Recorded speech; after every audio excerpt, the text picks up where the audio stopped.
सभी को नमस्कार। जैसा कि सबको पता है कि कोविड-19 के चलते क्लासेस नहीं हो पा रही हैं, जिसके कारण पढ़ाई का बहुत नुकसान हो रहा है।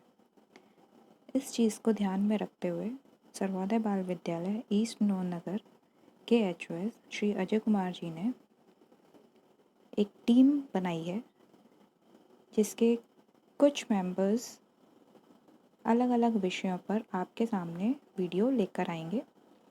आज हम साइंस यानी कि विज्ञान विषय का वीडियो आपके सामने लेकर आए हैं, जिसमें कि हम पढ़ेंगे चैप्टर 6 लाइफ प्रोसेसेस।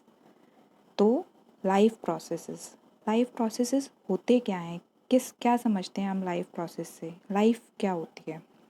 जैसा कि हम जानते हैं कि हमने पिछली क्लासेस में भी पढ़ा है, लाइफ किसी भी चीज़ का मूवमेंट को हम लाइफ नहीं कह सकते। हम नहीं कह सकते कोई भी चीज़ अगर मूव कर रही है तो वो ज़िंदा है। कोई एनिमल मूव कर रहा है, कोई एनिमल सिर्फ मूव कर रहा है, सांस ले रहा है, तो वो हम उसे कहेंगे ज़िंदा है। लेकिन हम काफ़ी चीज़ें ऐसी भी देखते हैं जिसमें कि मूवमेंट नहीं होती है, या मूवमेंट होती है तो वो हमें अपनी नेकेड आइज से देखने में पॉसिबल नहीं हो पाता है। जैसे कि मूवमेंट ऑफ मॉलिक्यूल्स होता है, जिसमें कि इनविजिबल मॉलिक्यूलर मूवमेंट होती है, तो क्या हम उसको कहेंगे कि वो अलाइव है। इसी तरह से हमने पहले की क्लासेस में भी पढ़ा है कि लिविंग ऑर्गेनिजम्स जो होते हैं उनमें वेल ऑर्गेनाइज्ड स्ट्रक्चर्स होते हैं। जैसे कि उनमें टिश्यूज़ होते हैं, टिश्यूज़ में सेल होते हैं, टिश्यूज़ जो होते हैं वो सेल से बनते हैं, सेल जो होते हैं वो स्मॉल कंपोनेंट से बनते हैं, और ऐसे ही। तो ये सारी चीज़ें जो हैं एनवायरनमेंट के ऊपर इफ़ेक्ट डालती हैं, और इसी की वजह से हमारा जो एनवायरनमेंट का नेचर है, लिविंग स्ट्रक्चर है, वो चेंज होता है, और यही टाइम टू टाइम आगे चीज़ों को बढ़ाता है। ऑर्गेनिजम्स जो होते हैं ज़िंदा रह ही नहीं पाएंगे अगर ये ऑर्डर जो है वो टूट गया। जैसे कि सेल है, सेल अगर टिश्यू में नहीं कन्वर्ट हुआ, नहीं बन पाया, तो हम क्या कहेंगे उसको कि क्या वो अलाइव है, यानी कि एक जो ऑर्डर चलता आ रहा है वो टूट गया है। तो बेसिकली लाइफ प्रोसेसेस हम बोलते किसको हैं, तो लाइफ प्रोसेस एक ऐसा फंक्शन होता है जिसमें कि हम कोई भी पर्टिकुलर चीज़ जो है वो मेंटेन करते हैं। जैसे कोई भी लिविंग ऑर्गेनिज्म है, अगर वो सो भी रहा है, रेस्ट कर रहा है, तब भी उसके अंदर कुछ मूवमेंट्स होती हैं, उसके अंदर कुछ प्रोसेसेस चलते रहते हैं। उस प्रोसेस को हम कहते हैं लाइफ प्रोसेस। ये जो लाइफ प्रोसेस होते हैं ये थ्रू आउट लाइफ वर्क करते रहते हैं, थ्रू आउट लाइफ चलते रहते हैं। चाहे हम रेस्ट पोजीशन में हो तब भी लाइफ प्रोसेसेस चलते हैं, और चाहे हम वर्किंग पोजीशन में हो तब भी लाइफ प्रोसेस चलते हैं। अब life processes multi cellular organisms में अलग अलग तरह के होते हैं। जैसे न्यूट्रिशन हो गया, रेस्पिरेशन हो गया, सर्कुलेशन हो गया, एक्सक्रीशन हो गया, ये कुछ एग्जाम्पल जो लाइफ प्रोसेस के होते हैं। तो अब यहाँ बात आती है, हमने पहले की क्लासेस में भी पढ़ा है, कुछ ऑर्गेनिजम्स जो होते हैं वो यूनिसेलुलर होते हैं, और कुछ ऑर्गेनिजम्स जो होते हैं वो मल्टी सेलुलर होते हैं। यूनिसेलुलर ऑर्गेनिजम्स में क्या होता है, जितने भी लाइफ प्रोसेस होते हैं वो एक ही सेल परफॉर्म करता है, और जितने भी प्रोसेस हैं वो सिंगल सेलुलर ऑर्गेनिज्म, यानी कि यूनिसेलुलर मतलब सिंगल सेल, अब उसमें है ही एक सेल, तो वो एक ही सेल जो है सारे प्रोसेस, चाहे वो न्यूट्रिशन है, रेस्पिरेशन है, सर्कुलेशन है, एक्सक्रीशन है, जितने भी प्रोसेस हैं वो सिर्फ और सिर्फ एक सेल परफॉर्म करेगा, तो उसको हम कहते हैं यूनिसेलुलर ऑर्गेनिजम्स। और मल्टी सेलुलर ऑर्गेनिजम्स, जैसा कि हम पहले वाली क्लासेस में भी पढ़ चुके हैं, मल्टी सेलुलर ऑर्गेनिजम्स में वेल डिफाइंड ऑर्गन्स होते हैं, जो अलग अलग प्रोसेस, अलग अलग जो प्रोसेस हैं वो अलग अलग ऑर्गन करता है। तो चलिए सबसे पहले हम देखते हैं एक एक करके कौन कौन से हमारे लाइफ प्रोसेसेस होते हैं। सबसे पहले आते हैं हम न्यूट्रिशन पे। तो अगर हम न्यूट्रिशन की बात करें तो न्यूट्रिशन होता क्या है। न्यूट्रिशन एक ऐसा प्रोसेस है जिसमें हम जो खाना लेते हैं अंदर, यानी जो खाना खाते हैं, वो खाना हम लोग कैसे यूज़ कर रहे हैं अपनी जो बॉडी के जो हमारे वर्क फंक्शन है उनको करने के लिए हमारी बॉडी कैसे उस खाने को यूज़ कर पाती है, उस खाने को ले पाती है, उस प्रोसेस को हम कहते हैं न्यूट्रिशन। तो न्यूट्रिशन मेनली दो तरह के होते हैं, ऑटोट्रॉपिक और हेट्रोट्रॉपिक। हेट्रोट्रॉपिक न्यूट्रिशन वो होते हैं जो कि दूसरों पे डिपेंडेंट होते हैं। ऑटोट्रॉपिक न्यूट्रिशन वो होते हैं जो अपना खाना खुद बनाते हैं। ऑटोट्रॉपिक न्यूट्रिशन जैसे प्लांट्स हो गए, प्लांट्स जो हैं अपना खाना कुछ इनऑर्गेनिक सोर्सेज की मदद से खुद फॉर्म करते हैं, खुद बनाते हैं। और ऐसे ही हेट्रोट्रॉपिक न्यूट्रिशंस जो होते हैं, जैसे कि एनिमल्स हो गए या कोई मल्टी सेलुलर एनिमल्स हो गए, ये सब जो हैं ये अपना खाना खुद नहीं बना पाते हैं, इनको अब न्यूट्रिशन के लिए दूसरों पर डिपेंडेंट होना होता है। आइए सबसे पहले आते हैं अब ऑटोट्रॉपिक न्यूट्रिशन के बारे में। ऑटोट्रॉपिक न्यूट्रिशन क्या हो गया, जैसा कि भी बताया, अगर कोई ऑर्गेनिजम्स अपना खाना खुद बना रहे हैं, किसकी मदद से, सनलाइट की मदद से या कुछ केमिकल की मदद से, ऐसे मोड ऑफ न्यूट्रिशन को हम कहते हैं ऑटोट्रॉपिक न्यूट्रिशन।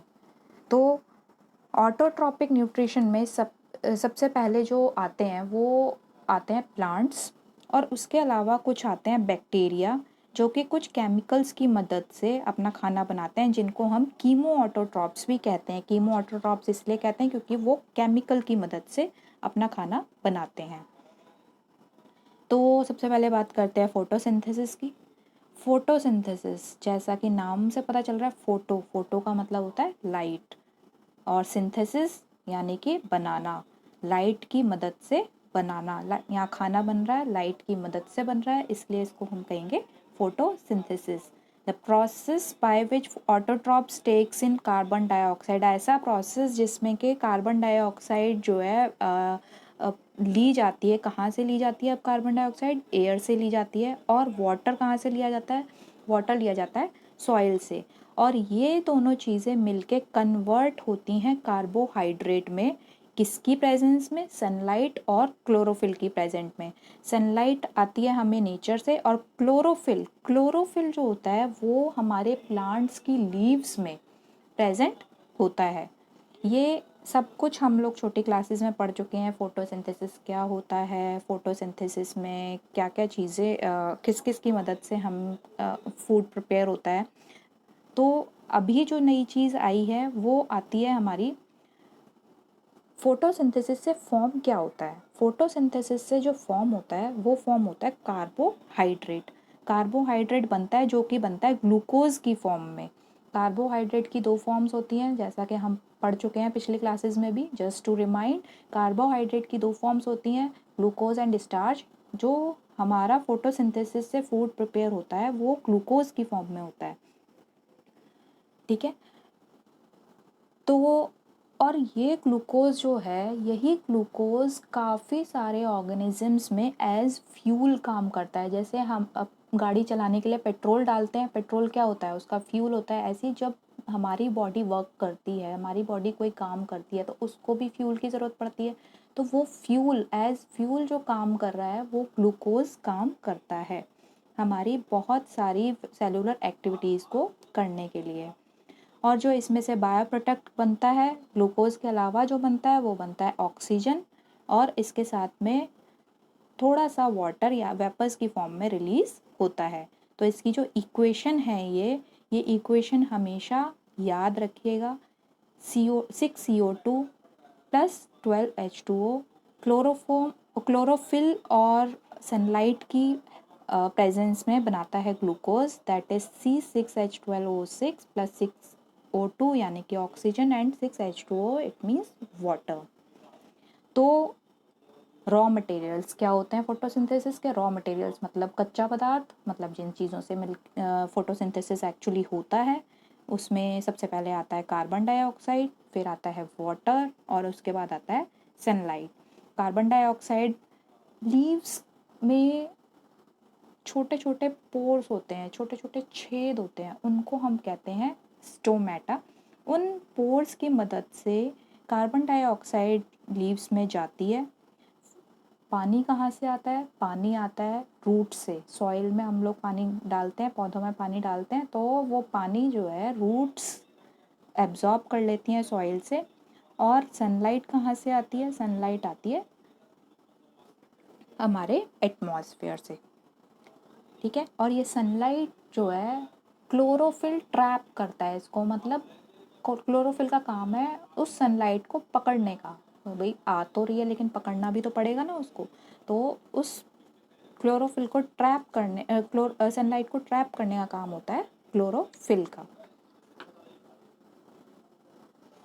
अब आते हैं हम फोटोसिंथेसिस के क्या क्या स्टेप्स होते हैं। कोई भी काम करते हैं हम यूजुअली उसके कुछ स्टेप्स होते हैं, तो ऐसे ही फोटोसिंथेसिस के कौन कौन से स्टेप्स होते हैं। सबसे पहला स्टेप होता है absorption of light energy by chlorophyll, यानी कि क्लोरोफिल जो है लाइट एनर्जी जो सनलाइट होती है उसको एब्जॉर्ब करता है। उसके बाद लाइट एनर्जी केमिकल एनर्जी में कन्वर्ट हो जाती है और वाटर मॉलिक्यूल्स को डिवाइड कर देती है हाइड्रोजन और ऑक्सीजन, यानी वाटर मॉलिक्यूल्स को डिवाइड करके हाइड्रोजन और ऑक्सीजन बना देती है। उसके बाद कार्बन डाइऑक्साइड का रिडक्शन होता है जिससे हम कार्बोहाइड्रेट हमको मिलता है। लेकिन ये स्टेप्स ज़रूरी नहीं है कि एक के बाद एक प्रोसेस हो ही रहा है। जैसे कि डेजर्ट प्लांट्स में क्या होता है, पहले कार्बन डाइऑक्साइड वो रात में लेते हैं, उसके बाद जब वो एनर्जी एब्जॉर्ब करते हैं डे टाइम में, तब खाना प्रिपेयर होता है, यानी कि फूड प्रिपेयर होता है या कार्बोहाइड्रेट प्रिपेयर होता है। वहाँ पे जो स्टेप्स हैं उसका जो सीक्वेंस है वो चेंज हो जाता है। तो it depends on the climate, on the plant, कि आपका जो स्टेप्स हैं वो किस सीक्वेंस में चलेंगे। ज़रूरी नहीं है कि जो ये सीक्वेंस दिया हुआ है वो एग्जैक्टली सेम सीक्वेंस में हमेशा ही मूव ऑन करें।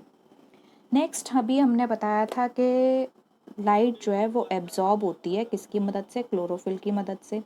ऐसे ही एयर जो आती है वो प्लांट के अंदर आती कहाँ से है? एयर प्लांट के अंदर आती है स्टोमेटा की मदद से। स्टोमेटा क्या होते हैं?